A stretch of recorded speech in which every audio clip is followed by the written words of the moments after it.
આસ્થા અમર છે, પરંતુ ભગવાન ક્યારે એવું નથી કહેતા કે આસ્થા માટે તમે કોઈ જીવતા જીવને કેદ કરી લો, કોઈ જીવનો ઉપયોગ કરો. આજે વાત કરવી છે રાજકોટમાં આવેલા ખેતલાઆપા મંદિરની, જે મંદિર છેલ્લા ઘણા સમયથી ખૂબ ચર્ચાનું કેન્દ્ર બન્યું છે, કારણ કે મંદિરમાં ખુલ્લેઆમ સાપ ફરતા જોવા મળે છે, જે કોઈ પણ વ્યક્તિને ડંખ મારતા નથી. પૂજારી ભક્તોને આકર્ષવા સાપના સોશિયલ મીડિયામાં વિડીયો પણ ખૂબ મૂકતા, પરંતુ વન વિભાગની નજરમાં આવતા પૂજારીની ચિંતા વધી ગઈ. પૂજારીને જેલની હવા ખાવી પડી. કેવી રીતે અને કેમ સાપને મંદિરમાં રાખવા પર કડક કાર્યવાહી થઈ, આવું જોઈએ આ રિપોર્ટમાં.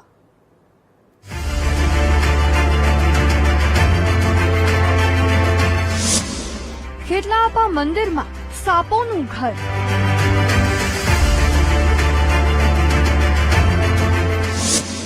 સાપોના ઘરની સોશિયલ મીડિયામાં ચર્ચા.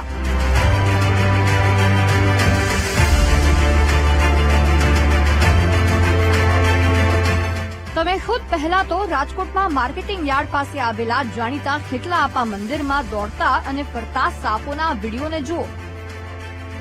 ક્યાંક ભક્તો સાપના દર્શન કરતા જોવા મળશે, તો કોઈ વિડીયોમાં મંદિરના પૂજારી સાપોને હાથમાં લઈને ફરતા જોવા મળશે. આમ તો વર્ષોથી આ મંદિર ભક્તો માટે આસ્થાનું કેન્દ્ર છે, પરંતુ સાપોના વસવાટના વિડીયો સોશિયલ મીડિયામાં વાયરલ થયા પછી ખૂબ ભક્તો આવતા, પરંતુ એક દિવસ વન વિભાગના હાથમાં વિડીયો આવી ગયો. ત્યાર પછી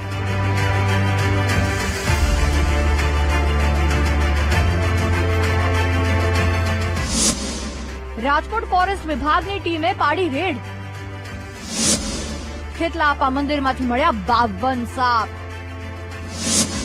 શેડ્યુલ 1માં આવતા સાપોને રાખવા ગુનો. જ્યારે વન વિભાગની ટીમે રેડ કરી મંદિરના મહંત મનુ મણિરામ દુધરેજીયાની પૂછપરછ કરવામાં આવી, તો મંદિરમાં અલગ અલગ જગ્યા પરથી રેતીની અંદરથી 52 સાપ મળી આવ્યા. ત્યાર પછી વન વિભાગે મહંતની અટકાયત પણ કરી હતી, પરંતુ પૂછપરછમાં સાપ દર્શને આવતા ભક્તો મૂકી જતા હોવાનું જાણવા મળતા મહંતને જામીન પર છોડવામાં આવ્યા.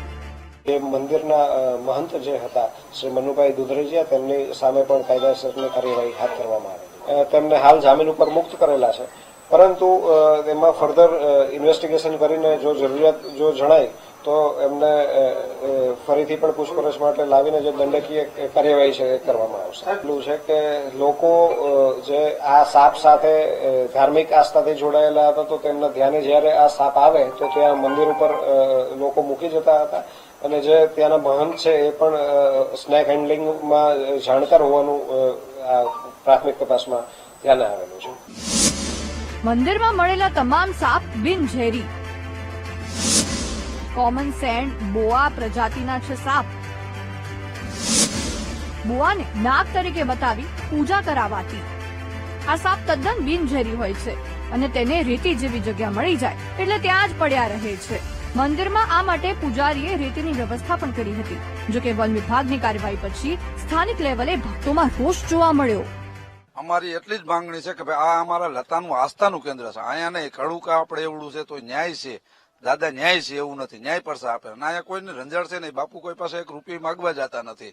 અને અમે જ બાપુને કીધું હતું ભાઈ અહીંયા નીકળ્યા છે તો આપણે રાફડો છે તો તમે મંદિર બનાવો, તો અમે સોસાયટી વાળા તો પ્લોટ આપીને મંદિર બનાવવાનું કહેતા, પણ બાપુએ વેસાતી જમીન લઈને મંદિર બનાવ્યું છે. કાર્યવાહી એને જે એનામાં જે આવતું તો એ લોકોએ કર્યું બરોબર, અને ફોરેસ્ટ વિભાગમાં એને ઉપરથી પ્રેશર આવ્યું એટલે એને તો આવવું જ પડે, એટલે એ આવ્યા એને કાર્યવાહી કરી. અને અહીંયા દાદાનું આસ્થાનું કેન્દ્ર છે, એ કદાચ 5 લઈ જાય તો અહીંયા 25 આવશે, એવું કઈ નથી કે ક્યાંય લેવા જાવું અમે બરોબર. અહીંયા 5 લઈ જાય તો 25 આવશે, એ તો એની રીતે આવવાના જ છે કે એની રીતે જ આવે છે, એની રીતે જ આવે છે. લોકો કહે છે કે બાપુ ક્યાંયથી લાવતા નથી, સાપ આપમેળે આવે છે. વન વિભાગે પણ આ જ કારણે હાલ પૂજારીને જામીન પર છોડી મૂક્યા છે. છતાં શેડ્યુલ 1ના સાપ રાખવા મુદ્દે તપાસ હાથ ધરાઈ છે, જેમાં કોઈ ગુનેગાર સાબિત થશે તો વન વિભાગ કાર્યવાહી પણ કરશે. કેમેરામેન જુનેદ જફાઈ સાથે ભાવેશ સોંદરવા, વીટીવી ન્યૂઝ, રાજકોટ.